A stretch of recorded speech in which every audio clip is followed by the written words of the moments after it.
Today I'm going to discuss a case, and the name of the case is Shilpa Sailesh versus Varun Srinivasan. In this case, the Honorable Supreme Court allows divorce on ground of irretrievable breakdown of marriage. In Indian matrimonial law, divorce is granted under specific statutory grounds listed in laws like the Hindu Marriage Act 1955. But what happens when a marriage is completely broken and there is no possibility of reconciliation, yet none of the statutory grounds apply? That's where the Honorable Supreme Court's constitutional power under Article 142 comes in. In the case of Shilpa Sailesh versus Varun Srinivasan, the court addressed whether it can grant divorce on the ground of irretrievable breakdown of marriage, even if such a ground is not available in the statute. So, what was the background in this particular case?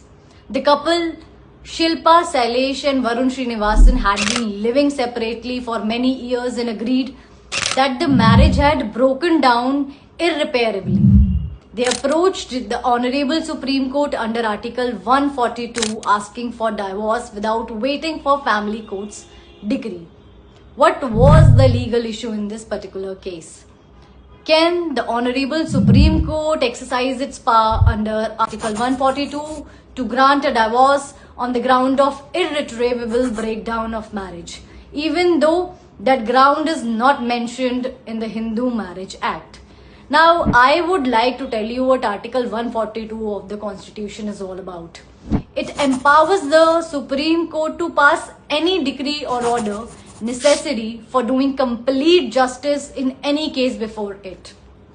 So in this case, the Honorable Supreme Court ruled that it has the discretionary power to dissolve marriages by mutual consent under Section 13B of Hindu Marriage Act without the mandatory waiting period if the marriage has irretrievably broken down.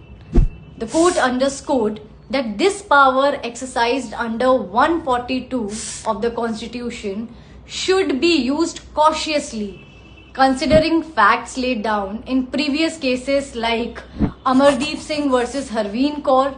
The Honorable Court clarified that parties cannot directly file writ petition under Article 32 for the dissolution of marriage and must follow the appropriate legal proceedings, thereby balancing expediency with legal safeguards.